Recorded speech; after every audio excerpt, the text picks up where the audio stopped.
I want to talk about two teachers. These were teachers I had in elementary school. Uh, Miss Lesh and Mrs. Mason. Mrs. Mason was kind of an oddball. I had a lot of really good teachers in elementary school, but and Mrs. Mason was not one of those really good teachers. She was an odd character. She had a lot of little persnickety things. She was always getting mad at us for one thing or another.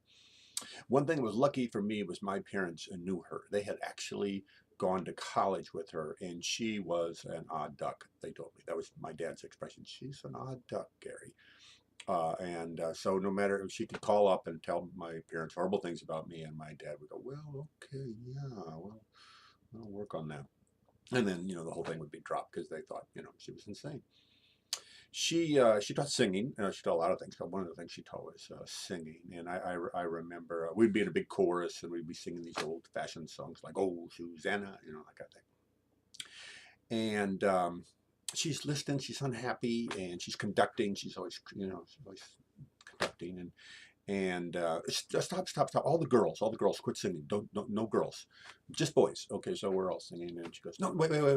You boys on that side, quit singing. Just quit singing. Just the boys over here. And I'm still singing. And no. Just Billy and Gary. Just you two. Everybody else quiet. Just you two. She's listening, and just me and Billy. Stop. And now it's just me. I'm the only one singing. She's just got like a look of pain on her. Stop. She says, Gary, you really cannot sing.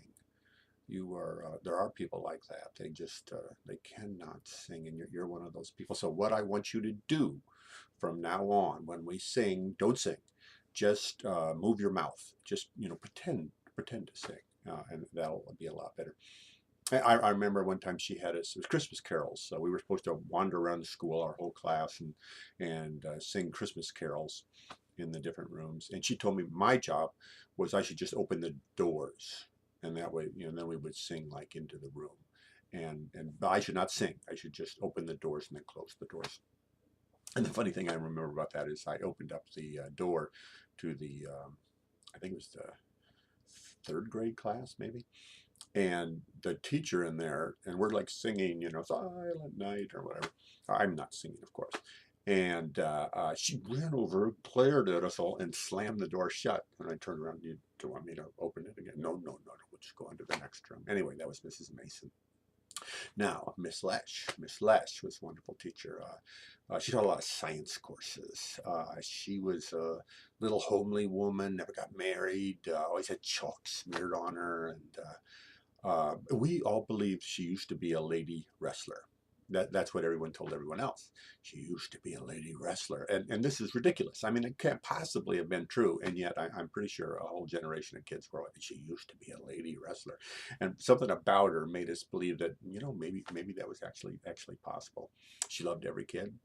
No matter how screwed up you were, how kind of weird you were, what kind of family you came from, she thought you could learn and you should know stuff. And man, we would bring her birds' nests and snakes and catch mice and and look at this insect. What is this insect? And she made that kind of thing just come alive for every single kid. I mean, kids that were just hated by all the other teachers would love Miss Lash. And I remember she took us one time to a museum, the Grout Museum, and there were a bunch of minerals. There was a mineral display, and she had this sort of wand that was ultraviolet light, and she would hold it over these rocks and they would glow. It was like magic, it's just sort of a dull rock, and all of a sudden it's got blue and green and red, just sort of phosphorescent colors. It was magical. And she told us, she said, students, people are like these rocks. A lot of them, they just seem ordinary and even dull. Um, in ordinary light, that's what they look like. But in the right kind of light, they light up, they glow. People are like that. Maybe you're like that. Anyway, I think what we really need in education is fewer Mrs. Masons and more Mrs. Leshes.